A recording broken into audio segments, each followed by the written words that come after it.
नमस्कार साथियों। तो आज है 12 अप्रैल 2026। दोस्तों, इट्स वेरी हार्ड टू से पाकिस्तान में हुआ यूएस और ईरान के बीच पीस टॉक की जो नतीजा निकला वो बाजार के लिए बिल्कुल ही अच्छी बात नहीं है। लगभग 21 घंटे से चल रहा था ये पीस टॉक। सबसे पहली बात, कल रात 9 बजे के आसपास जब फर्स्ट फेज की आउटकम निकला, ऑलरेडी आपको मैं कल रात की 10:30 वाली वीडियो में दे चुका। उस आउटकम में हमने देखा था यूएस ईरान की कुछ टर्म्स एंड कंडीशन को एग्री कर लिया था कि चलो ठीक है, ईरान की जितने भी फ्रीज एसेट है उसको हम रिलीज कर देंगे, छोड़ देंगे। उसके साथ साथ जो सीज फायर से रिलेटेड टर्म था उसको भी एग्री कर लिया था।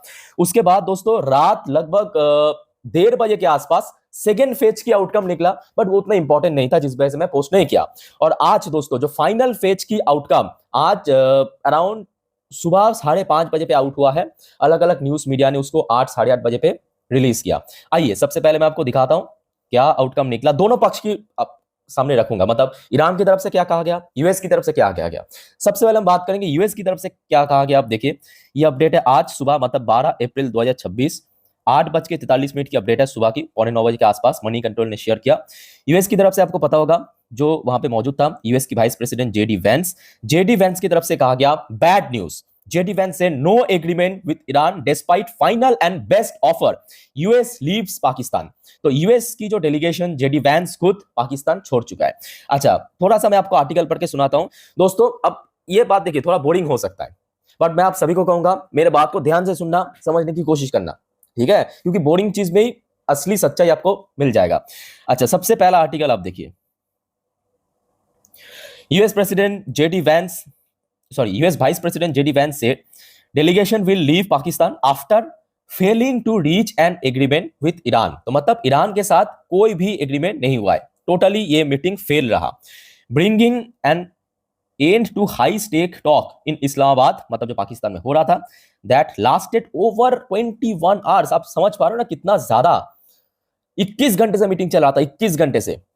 The negotiations seen as a rare direct engagement between the two side, मतलब दोनों पक्ष की तरफ से यहाँ पे आया था, concluded without breakthrough despite sustained offer. अच्छा, उसके बाद आप देखिए वैंस की तरफ से और क्या कहा गया। Addressing reporter after the talk, मतलब जो ब्रीफिंग किया था रिपोर्टर को, Vance acknowledge the prolonged discussion but confirm that no deal had been reached. तो ये कंफर्म हो चुका है, अभी तक कोई भी डील साइन नहीं हुआ, कोई भी एग्रीमेंट साइन नहीं हुआ। We have been at now for 21 hours but added the bad news is, उन्होंने ही कहा, मैं नहीं कह रहा हूं, the bad news is that we have not reached an agreement. कोई भी एग्रीमेंट पे हम रीच नहीं कर पाए। He added that the US is now planning to leave Pakistan following the inconclusive outcome. अब यहाँ पे बैड न्यूज क्यों है पता है? बैड न्यूज इसलिए है क्योंकि इसके पहले भी हमने देखा था, चाहे इजराइल की बात करें, ट्रम्प की बात करें, बार बार थ्रेट किया था ईरान को, या तो डील कीजिए या तो हम स्ट्राइक करेंगे। तो इसका मतलब क्या, स्ट्राइक होगा या ये जो वॉर लगभग पिछले एक हफ्तों से लग रहा था कि शायद अब रुकने वाले हैं, वो फिर से शुरू होगा, वो भी हाई इंटेंसिटी के साथ। क्या लगता है इस बारे में, आप कमेंट करके बताइए। अच्छा, वैंस की तरफ से और भी कुछ कहा गया। देखिए, जेडी वैंस से Washington had clearly outline it's red line during the negotiation, मतलब जो भी कह सकते हो कि यूएस की तरफ से शर्त रखा गया था या डेडलाइन रखा गया था, उसको वहां पे मतलब मेंशन किया नेगोशिएशन के समय। But Tehran did not agree. तो मतलब यूएस की जो कंडीशन था वो तेहरान, मतलब ईरान ने एग्री नहीं किया, ठीक है, to the propose term. We just could not get to situation where the Iranian would accept our term.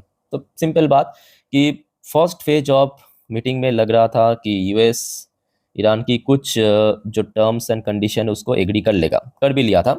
But और भी बहुत सारे ईरान की तरफ से कंडीशन रखा गया था, पॉइंट रखा गया था, उसको एग्री नहीं किया है यूएस, ठीक है।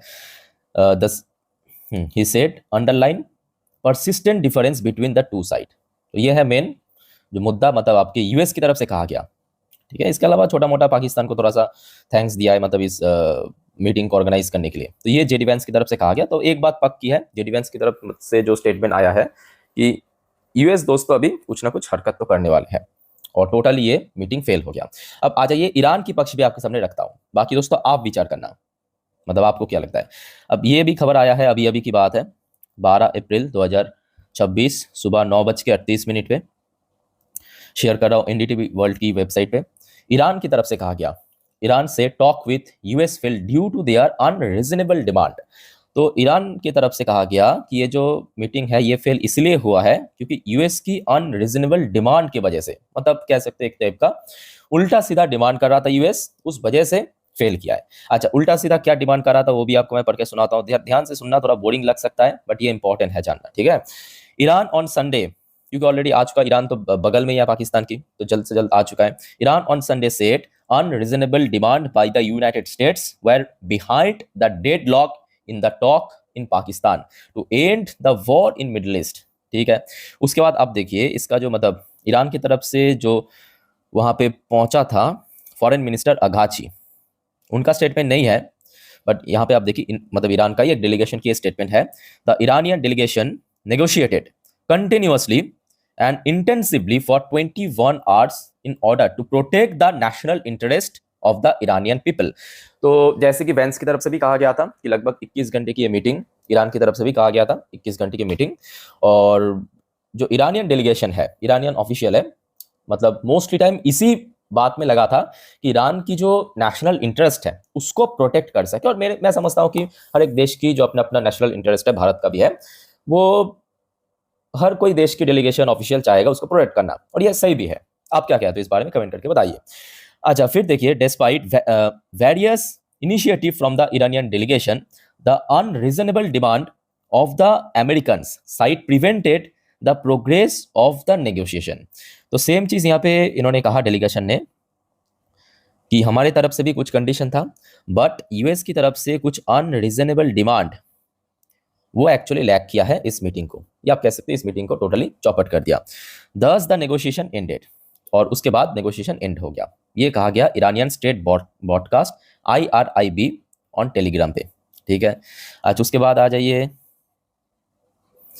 नेक्स्ट पैरा में क्या कहा, देखिए Iran semi official Tasnim news agency said the US had sought concession they could not obtain in the war, including around the Strait of Hormuz, a crucial waterway for about fifth of global oil flow and the removal of nuclear material। अब आपके दिमाग में दोस्तों सवाल आया होगा कि मतलब कौन से अनरीजनेबल